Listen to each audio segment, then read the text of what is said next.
আমাদের প্রথম ক্লাসে আপনাদের সকলকে স্বাগতম। আজকে আমরা শিখব গুণনীয়ক কিভাবে বের করতে হয়। আমি আপনাদেরকে একটি সংখ্যা দিলাম 26 আর বললাম যে 26-এর গুণনীয়কগুলো কি কি হবে। আপনারা একটু আমাকে বের করে দিতে পারবেন? না পারলেও সমস্যা নেই, কারণ আজকে আমরা দেখব যে গুণনীয়ক, একটা সংখ্যার গুণনীয়ক কিভাবে বের করতে হয়। এখন গুণনীয়ক জিনিসটা কি সেটা আগে জানার চেষ্টা করি।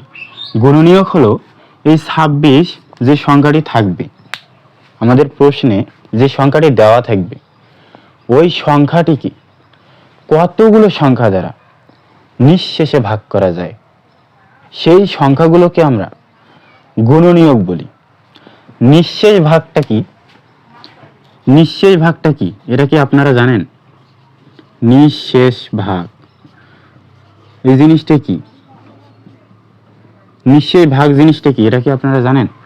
নিঃশেষ ভাগ মানে হলো যার ভাগশেষ শূন্য, যার ভাগশেষ কি শূন্য, যার ভাগশেষ শূন্য তাকে আমরা নিঃশেষ ভাগ বলি। অর্থাৎ 26কে, আমার এখানে একটা সংখ্যা আছে 26, 26-এর গুণনীয়কগুলো আমরা কিভাবে বের করতে পারবো? 26কে আমাদের এমন কিছু সংখ্যা দ্বারা ভাগ করতে হবে যাতে 26-এর ভাগশেষগুলো শূন্য হয়। এখন 26কে আমরা কত দ্বারা ভাগ করতে পারি? 26কে আমরা 1 দ্বারা ভাগ করতে পারি। 26কে 1 দ্বারা ভাগ করলে আমরা পাই 26 এবং 26-এর ভাগশেষ হয় 0। 26কে আমরা 2 দ্বারা কি ভাগ করতে পারি? 26কে কি 2 দ্বারা ভাগ করতে পারি? হ্যাঁ, 26কে 2 দ্বারা ভাগ করা যায়। 26কে 2 দ্বারা ভাগ করলে আমরা পাই 13। 26কে কি 3 দ্বারা ভাগ করা যায়? না, 26কে 3 দ্বারা ভাগ করা যায় না। 4 দ্বারা ভাগ করা যায় না। 5 দ্বারা ভাগ করা যায় না। তাহলে 26কে কত দ্বারা ভাগ করা যায়? 26 দ্বারাও ভাগ করা যায়। 26কে 26 দ্বারা ভাগ করলে আমরা পাই 1। তাহলে 26-এর গুণনীয়কগুলো কত?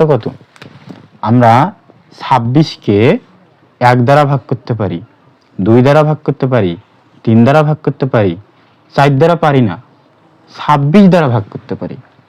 তাহলে যে সংখ্যাগুলো দিয়ে আমরা 26কে ভাগ করতে পারি, ওই সংখ্যাগুলোই হলো 26-এর গুণনীয়ক।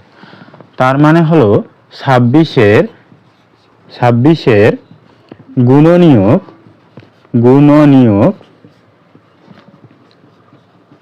গুলো হলো 1, 2, 13 এবং 26 নিজে। এগুলো হলো 26-এর গুণনীয়ক।